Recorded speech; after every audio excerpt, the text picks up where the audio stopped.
I've never been a practicing lawyer.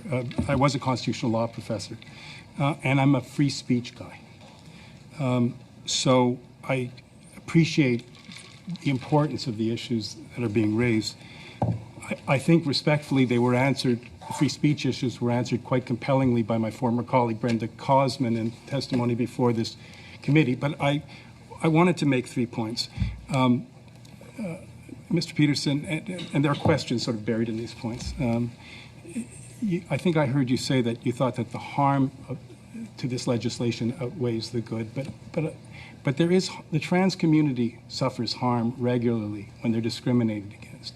And whatever else one might say and worry about human rights tribunals and the like, this bill addresses and would take a major step forward towards reducing harm that a particularly vulnerable community experiences. Second, let's see if we can zero in on where we might agree, that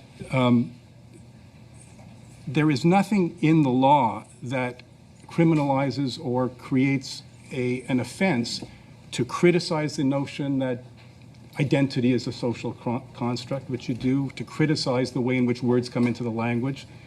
Though modern Hebrew is an example of words coming in by fiat, and the Académie Française does it as well. Of course, Shakespeare gave us so much of our language.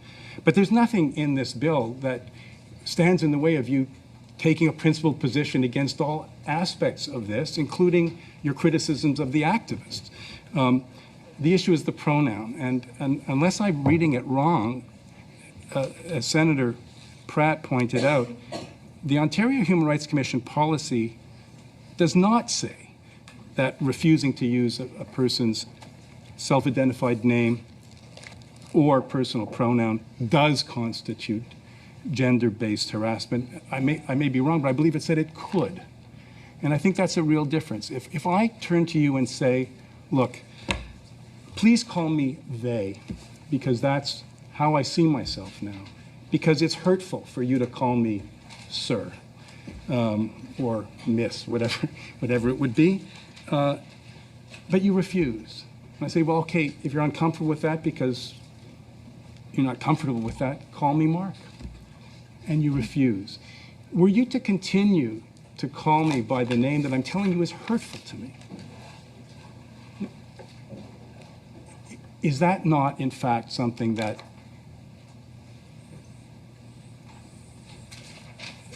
that the law can properly address? This is, you are knowingly hurting me. And in that respect, our courts ultimately, I think, are capable of striking a proper balance between people who slip up or who, for whatever reasons, just can't get the words out of their mouth, and those that persist in intentionally causing harm. Opportunity to respond. Would you agree with my characterization of free speech as it applies to these issues? Let me jump in just on the legal point. After Dr. Peterson posted his videos and after he rose to the public consciousness, the Ontario Human Rights Commission deemed it fit to release a new policy document called Questions and Answers about Gender Identity and Pronouns, and in so doing, they said that refusing to refer to a trans person by their chosen name and a personal pronoun that matches their gender identity or purposely misgendering will likely be discrimination. So I think it's a little bit more certain than what you may have indicated in your comment, but I'll allow Dr. And once again, that policy was put out after Dr. Peterson began to speak on the issue, and so I think that's very telling that it was a response, if you will, to this issue that Dr. Peterson raised. I'm going to allow, obviously, Dr. Peterson to go ahead with the other element of your question. Very briefly, sir. Well, so I would say that the very idea that calling someone a term that they didn't choose causes them such irreparable harm that legal remedies should be sought, rather than regarding it as a form of impoliteness, that legal remedies should be sought, including potential violation of the hate speech codes, is an indication of just how deeply the culture of victimization has sunk into our society. Okay, Mr. Brown, you spoke about the chilling effects of overly broad legislation. I'm wondering if you consider the terms gender identity and gender expression to be equally broad, or do you consider one broader than the other?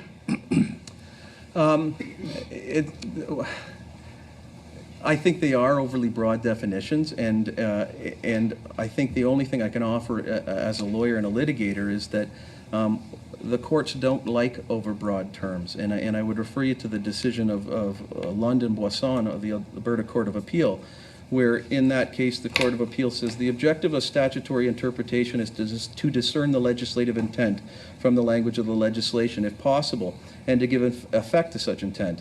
This objective becomes difficult to attain where there is conflict, imprecision, or a lack of clarity in the legislation. Of particular concern in the area of human rights law is that a lack of clarity will cast a chill on the exercise of the fundamental freedoms, such as freedom of expression and religion. And so, while I personally believe that the terms are not properly or not clearly defined and somewhat ambiguous, the courts don't like that type of legislation either.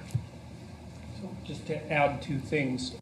With regards to the chill, it's already the case, and I've seen this among my own students when they're teaching personality, which is what I teach, which also involves assessment of gender differences between men and women, that the proclivity now is for the advanced PhD students to avoid any such discussions in their classrooms because the potential cost of transgressing against an unknown norm, let's say, is so high that it's just easier to teach other things. And so I've seen that clearly and with multiple people. And I would also say that it's no trivial matter that the Department of Justice's link to the Ontario Human Rights Commission and their statements about how this legislation was going to be interpreted mysteriously disappeared in the middle of December. Of all the things that have happened to me, happened in relationship to this that I've been studying, I think that was the most chilling.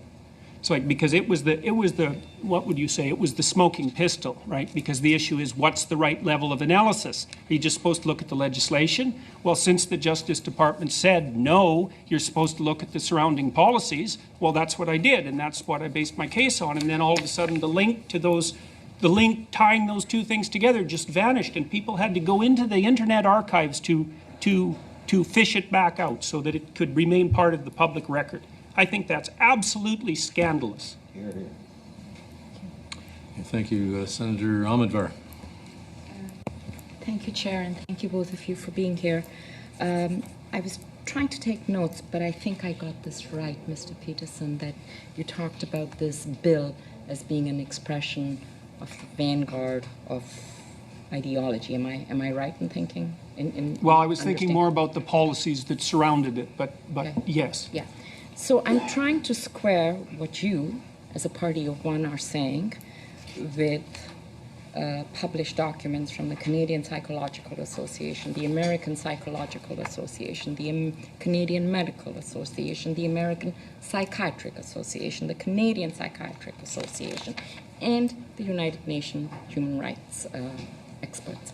So these are all, these are not parties of one. They are associated. They are all, I imagine, lots of psychologists are members of the Canadian Psychology Association and the Canadian Psychiatry. So how are we to square what you're saying, which is your opinion, which you are absolutely entitled to, with what everyone is saying, plus the feelings and testimonies of the people who have suffered over 30 years, who've been taking issues to court? These are people who we've listened to. So how are we to square this? Okay, well, with regards to your second point, if the people that you're listening to aren't randomly selected from a population, then their opinions are worthless from the perspective of testimony, because you don't know if you're dealing with a biased sample. And that's a big problem with the public consultation process that underlied this bill. And you can not appreciate that if you'd like, but it's standard practice in any polling institution or any body that's attempting to extract a genuine opinion out of a so-called community of people. And if that isn't followed, then you can't tell if the information that you're receiving is biased. And this, with regards to your first point, what exactly are all those people who aren't thinking the same way as me saying? You said that there's a bunch of them and a bunch of groups, but you never said what they're saying precisely. Well, I think our chair would rule me out of order if I proceeded. No, you're fine. To read out what they're all saying. But in general, they say they oppose discrimination and harassment because of gender identity and gender expression. And then there's 3 pages, which I can share with you. I oppose discrimination against gender identity and gender expression. That's not the point. The point is the specifics of the legislation that surrounds it and the insistence that people will have to use compelled speech. That's what I'm objecting to. I've dealt with all sorts of people in my life, people who don't fit in all sorts of different ways. I'm not a discriminatory person. There's 500 hours of my teaching to my classrooms on tape on YouTube, and nobody's found a smoking pistol. I'm not a discriminatory individual, but I think this legislation is reprehensible, and I do not believe for a moment that it will do what it intends to do. I also don't think that my opinion deviates substantially from the bodies that you're describing, because you haven't provided any evidence that they say anything other than discrimination is a bad thing. And I think that unreasonable discrimination is a bad thing. And it's unreasonable when people are judged for any reason other than the specific competence that they bring to, say, a given position. It's not in anyone's best interest that that occurs. But I don't think that you've demonstrated in the least that the opinions that I'm putting forward exist in opposition to the standard practices, say, of my particular discipline. So, may I follow? Could you repeat one more time your response to Senators Gold and Pratt that the Ontario Human Rights Commission has provided what I would say reasonable alternatives to your objection to using pronouns? well, I think it's been made clear in the presentation so far is that it depends on which part of the Ontario Human Rights Commission's policies you read, and that's a big problem. I mean, one of the reasons I criticized this to begin with was because when I went through the policies, I could see that they're absolutely incoherent. So, for example, here, let me give you another example. So there's an insistence in the Ontario Human Rights Commission that sexual preference is an immutable phenomena, which indicates, at least in principle, that it's biologically grounded. But by the same token, in exactly the same policies, they presume that sexual identity, and gender expression are entirely independent. It's like, sorry guys, you can't have both of those because one's A and one's not A, and you can't put those together. And like, there's endless numbers of places in the policy surrounding Bill C-16 that are characterized by that kind of logical incoherency. And I mean, what's it going to do to people who are transgender, who are making the claim that they were, say, born that way at birth, which is a strong claim? That's a biological claim. It indicates that there's a direct causal connection between some biological phenomena and the expression of a particular identity. It's actually the strongest defense that people who have, let's call them non-standard sexual identities or gender identities, have to defend their claims. I have to wrap it up there and move on to Senator Boisvenu. Merci beaucoup, Monsieur le Président. Thank you very much, Mr. Chair. I'll leave the time for our guests to put in their translation devices. Thank you very much for being here. My question is for Mr. Peterson. Do you have the interpretation now, sir? So, I'm still trying to orient myself a little bit in this bill. I'm a little bit lost in the arguments, in the for and against, but some arguments really struck me, because some people said that without this bill, there might be suicides, people would become depressed, transgender people, of course.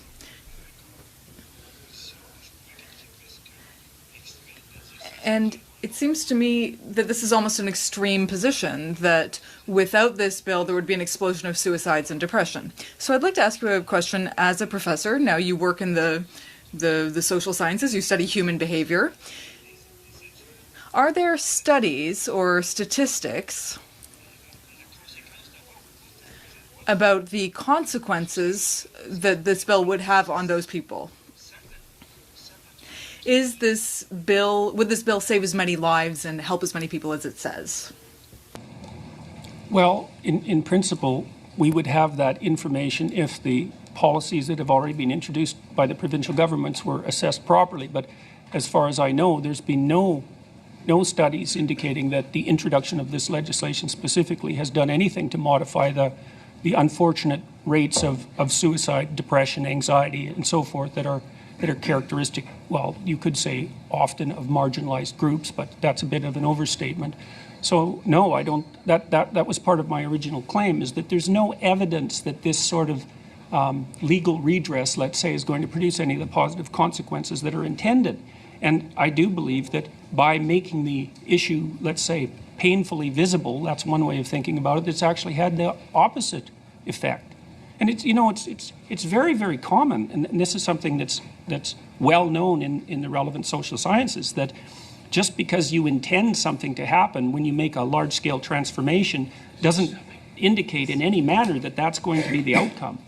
I mean, it would be lovely if things were that simple. And I mean, the best social scientists always insist that you build an outcome analysis into any broad-scale, what would you call, social intervention, because there's a good chance it'll backfire. There's a high chance it'll backfire. So it's all presupposition. And it's based, at least in part, on the notion that the transgender community is a community and that there are voices that speak for them homogeneously and that this is what they all want and that it will work as intended. And to me, looking at this from the social science perspective, there's nothing about it that's credible. Merci. And I also don't buy the intent, so. Okay. Senator Dupuy. Merci, Monsieur le Président. Thank you, Mr. Chair. First of all, I'd like to ask a question to Mr. Peterson. And perhaps I would also have a question for Mr. Brown. My question is as follows. Dr. Peterson, I'm trying to understand your position. Do you see a difference between the opinions that you express, that you are expressing today on this issue, as part of this public consultation, and the actions that you take as a university professor, where you are in a position of authority and power over your students?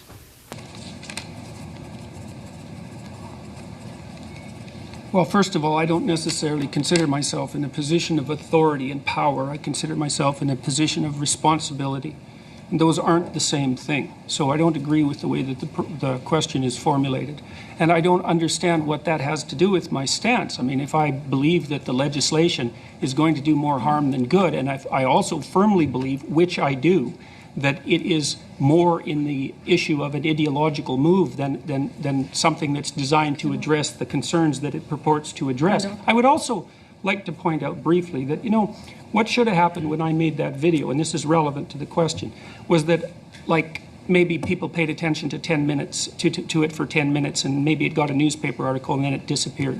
But I put my finger on something, that's what I thought. And the fact that this issue hasn't gone away in 9 months, quite the contrary, it's exploded, not only in Canada, but in all sorts of parts of the world, means to me that I have some evidence that my choice of level of analysis was correct, and that there's far more going on here, so to speak, than the mere surface issue that we're purporting to discuss. And so I take exception to the notion that I'm somehow abandoning my personal responsibility to my students, which is something that I believe is in fact driving what I'm doing. I believe that my obligation to my students constantly is to tell them what I think and to make that as informed and careful an opinion as I can possibly master, and that's what I do.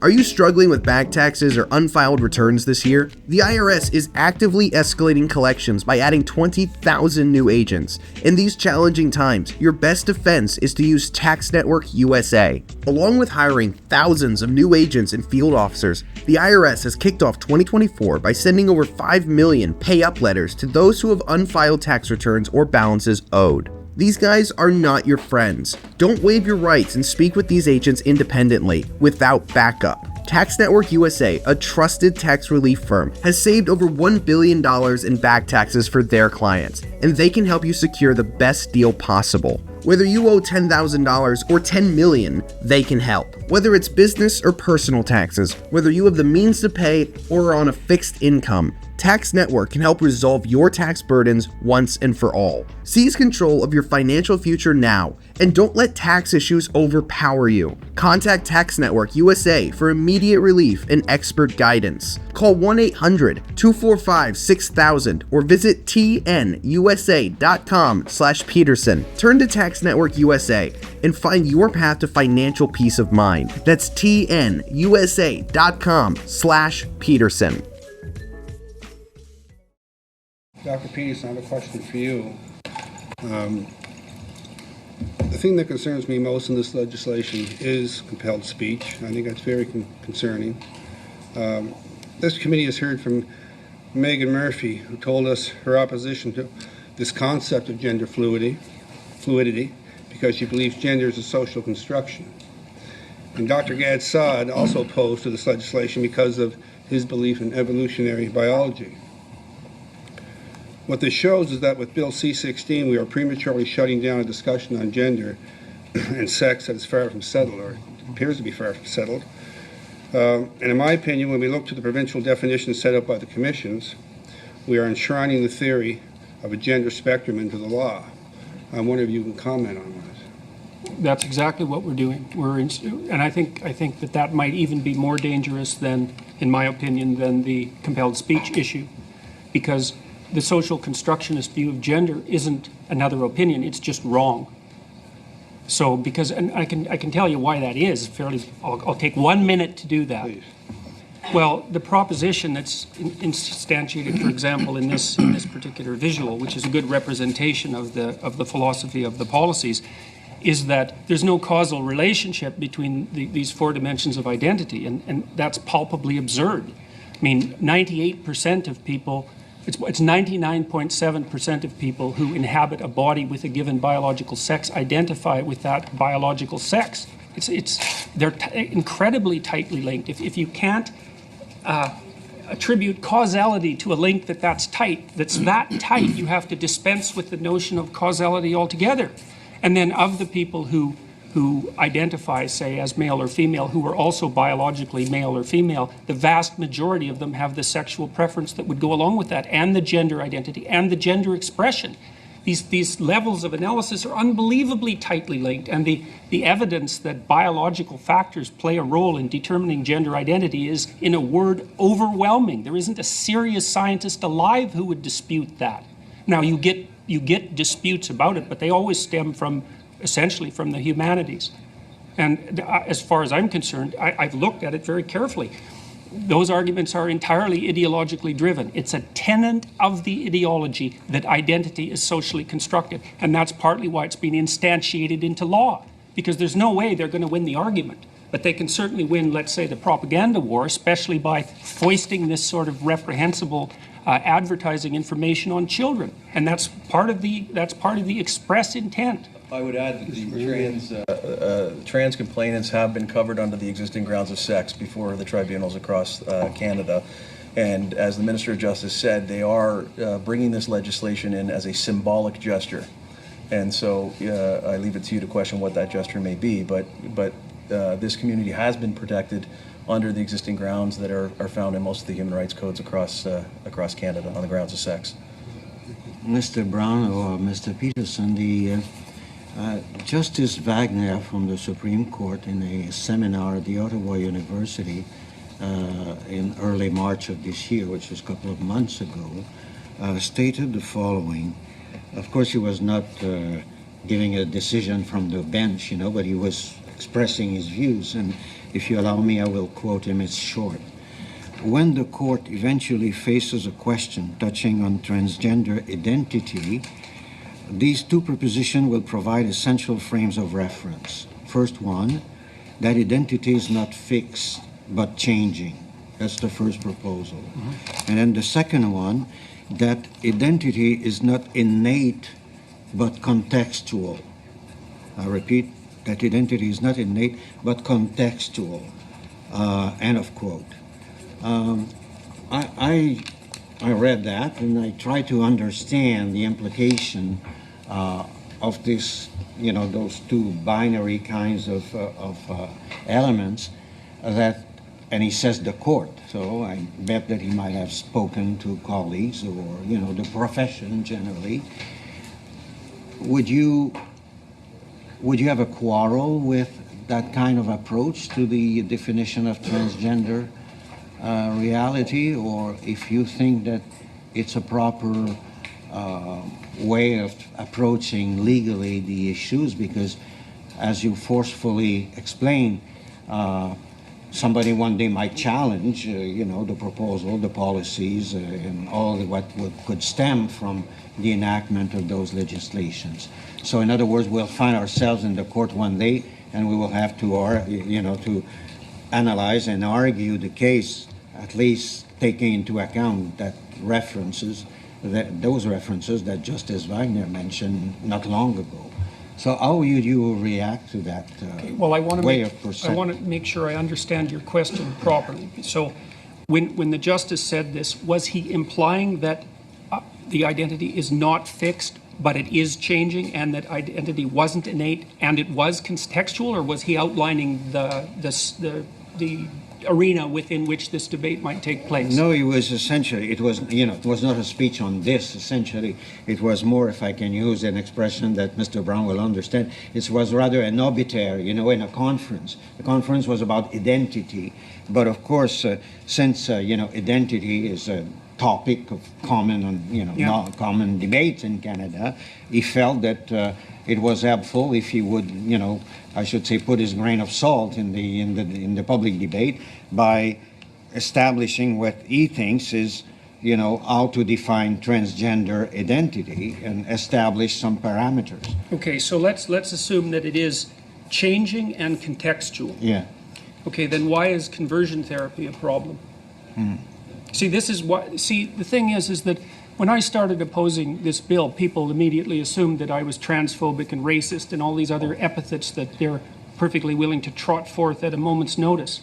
But there's been a tremendous attempt to make conversion therapy for people who are gay illegal, right? And the proposition is predicated on the idea that the identity, the sexual preference identity, is not changing nor contextual. It's fundamental, and really what that means is that it's grounded in something like biology. It's okay, fine, let's scrap that. Okay, now it's going to be changing and contextual. Okay, then why can't it be changed with context? And so this is part of the problem with the policies, is they're so incoherent that they're going to work against the people that they're designed to protect. Now, people have a hard time believing I care about that, but the fact that I've been called things doesn't mean that that's what I am. So, a lot of people who have, let's call it a non-standard identity, the tightest argument they have for public acceptance of that identity is that it's powerfully constrained by biological processes that are beyond their voluntary control.